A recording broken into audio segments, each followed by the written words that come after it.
자립생활 가이드.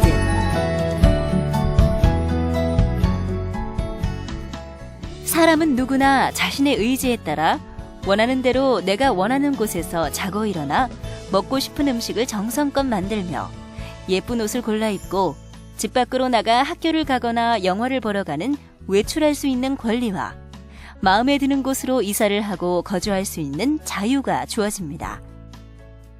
자신의 모든 일을 스스로 결정하고 사람으로 누릴 수 있는 수만 가지 사생활을 누릴 수 있는 권리. 당연히 누구에게나 주어진 이 권리를 누리기 위해 이번 기회에 여러분이 선택할 수 있는 자립의 방법들을 함께 알아보겠습니다. 첫 번째, 장애인 등록 절차와 재등급 받기. 정부의 복지 정책에 따른 여러 서비스를 받기 위해선 장애인 등록을 우선 마쳐야 하는데요. 거주보호시설에서 자립하는 분들은 1차 의료기관에서 진료 의뢰서를 발부하는 일이 많습니다. 장애 등급 재심사를 받을 때와 보장구를 신청할 때도 필요한 경우가 있으니 시설에서 퇴소하실 때 의료기록부를 지참하시는 것도 도움이 될 텐데요. 관할 동주민센터를 방문하여 관련 서류를 제출하는데 본인 작성이 원칙이고 18세 미만의 아동과 거동이 불가능한 경우나 본인이 등록 신청을 하기 어려운 경우에는 보호자가 신청을 대행할 수 있습니다.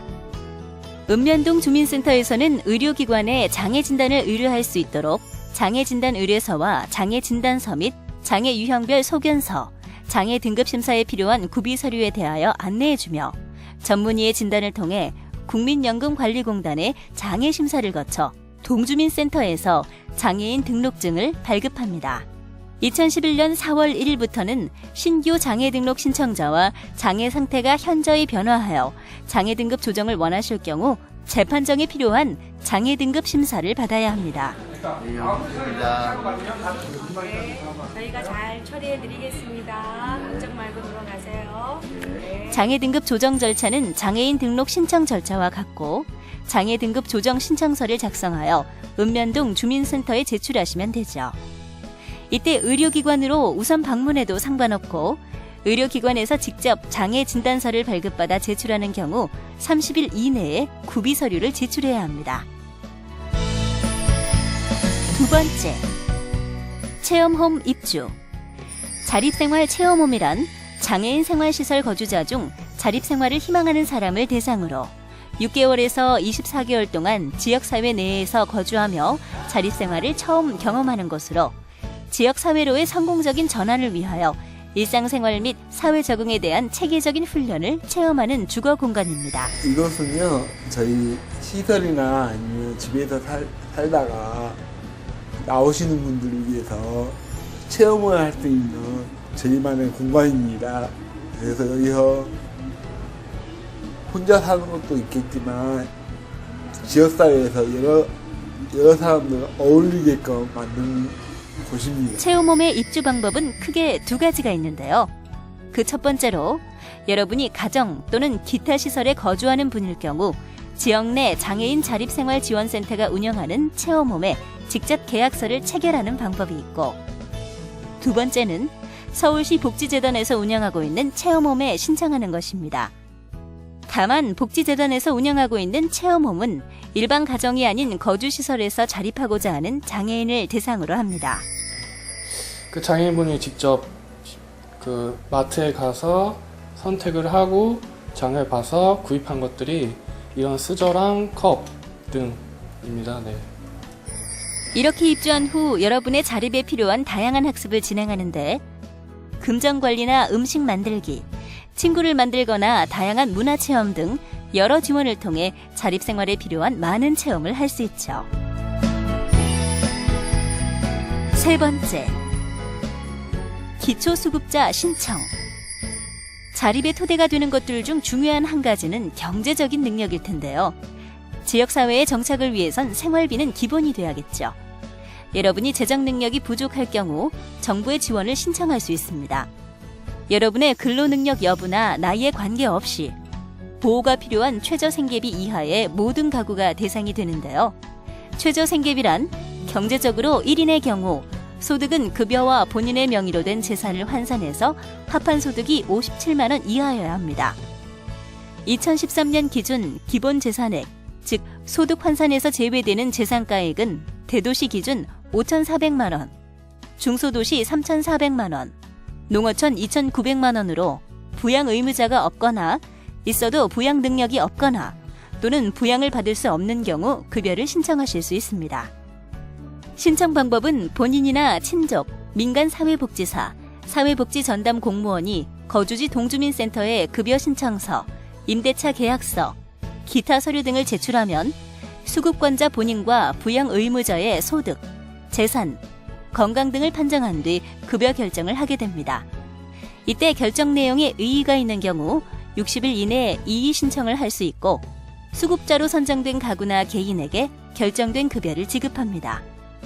급여의 종류로는 생계, 주거, 교육, 의료, 해산급여, 장제급여, 의료급여가 있고 생계 및 주거급여는 현금으로 지급하고 기타 급여는 현물로 지급합니다. 네 번째, 활동보조인 신청. 심신의 장애로 일상생활을 원활히 할 수 없는 경우 장애인의 집을 방문하여 가사와 개인 활동을 돕고 정서적인 지원과 간호, 간병 등을 돕는 활동보조인 제도가 있는데요. 활동보조인의 역할은 이동보조라든가 아니면 식사수발이라든가 가사나 간병 이런 것들을 필요로 하실 때 옆에서 도와주는 역할이 활동보조인의 역할이라고 생각하시면 됩니다. 네, 여러분께서 자립을 하기 위해서는 장애인 활동지원제도가 필수인데요. 이걸 신청하기 위해서는 여러분들이 주민센터를 방문하시거나 혹은 가까운 국민연금공단 지사를 방문하시면 됩니다.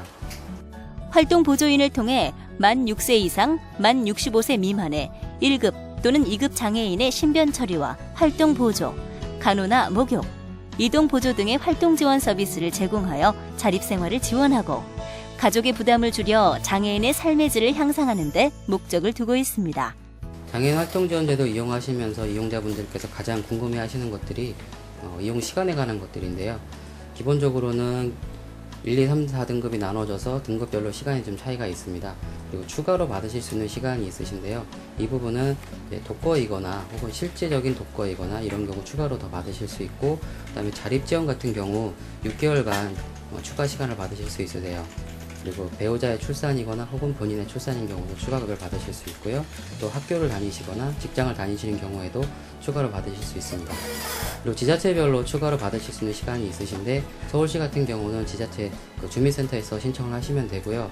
경기도 같은 경우는 별도의 추가 신청 없이 자동으로 추가급여가 생성이 됩니다. 소득 기준에 관계없이 1, 2급 장애인은 월 40시간에서 180시간 보조 서비스를 받을 수 있습니다.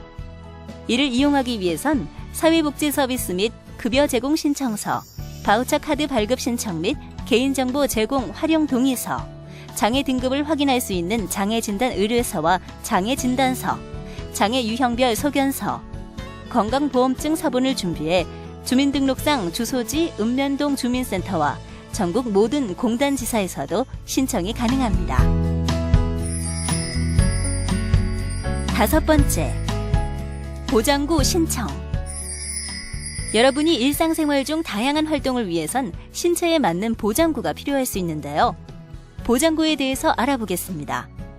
장애인 보장구 급여비를 신청할 수 있는 사람은 수급자 본인 또는 보호자나 법정 대리인으로 의료기관 전문의에게 보장구 처방전을 받은 후 동주민센터에 신청서를 제출하고 구청 사회복지과에서 급여 결정 통보서가 오면 보장구를 구입한 후 처방전을 받았던 의료기관에서 보장구를 검수 확인받은 뒤 보장구 구입비용 지급 청구서와 검수 확인서를 동주민센터에 제출하면 됩니다. 여섯 번째, 주거지 마련. 자립생활을 시작하는 장애인에게 제일 큰 문제가 주거 마련일 것입니다. 더구나 기초생활수급자라면 더 많은 부담감으로 다가올 것입니다. 그럼 수많은 주거 형태 중에서 기초생활수급자 대상으로 하는 주거 서비스를 알아보겠습니다. 먼저 영구임대아파트는 저렴한 보증금과 월 임대료의 임대 조건으로 영구적으로 거주할 수 있는 주택입니다. 입주 자격은 국민기초생활보장법에 의한 수급자, 보호대상 모자가정, 장애인 등록증이 교부된 자, 65세 이상의 직계존속 부양자로서 국민기초생활법에 의한 수급자, 소득평가액 이하인 자, 시, 도지사 및 공교부 장관이 영구임대주택의 입주가 필요하다고 인정하는 자, 청약저축 가입자 등의 조건에 해당하는 무주택자입니다. 신청 접수는 가까운 동주민센터에 사회복지과 담당에게 자주 문의하는 것이 좋습니다. 영구임대 아파트든 전세임대주택이든 주택 알선 우선순위 배점 기준표를 토대로 청약저축 입금수와 거주 연수가 높을수록 점수가 높을수록 당첨 확률이 높습니다. 이를 미리 염두해 저축하는 습관을 갖는 것이 좋겠죠. 네, 지금까지 자립생활에 필요한 기본적인 절차들을 확인해 보았는데요. 마지막으로 자립생활을 이미 해본 선배들의 조언 한마디를 읽어보겠습니다. 자립에 익숙하기까지 여러분은 자주 외출을 하고 휴대폰을 만들어 외부와 자주 연락을 하며 자립생활 정보를 적극적으로 알아보고 생활인끼리 자립생활에 대한 학습 모임을 만들어 서로 의견을 나눕니다. 시설에 계신 분들은 시설 운영에 간섭하고 자신의 권리를 주장하고 자립생활센터나 정부에서 지원하는 잘비홈에 들어갈 수 있는지 수시로 알아보고 연락을 하셔야 합니다. 개인 통장을 만들어 자립할 돈을 저축하고 장애인 복지에 대해 궁금한 것이 있으면 동사무소, 구청, 보건부 등에 물어볼 수 있습니다. 그리고 개선할 문제점과 자신의 의견을 말할 수 있고 전달할 수 있습니다. 인터넷도 배우고 한글도 배우고 열심히 공부하면 더욱 즐거운 미래가 하나둘씩 쌓여갈 테죠. 우리 모두 자신의 당당한 권리를 주장하고 오늘과 또 다른 내일을 준비하는 당당한 나 자신으로 매일매일 향상하도록 상상하고 행동하십시오. 여러분, 고맙습니다.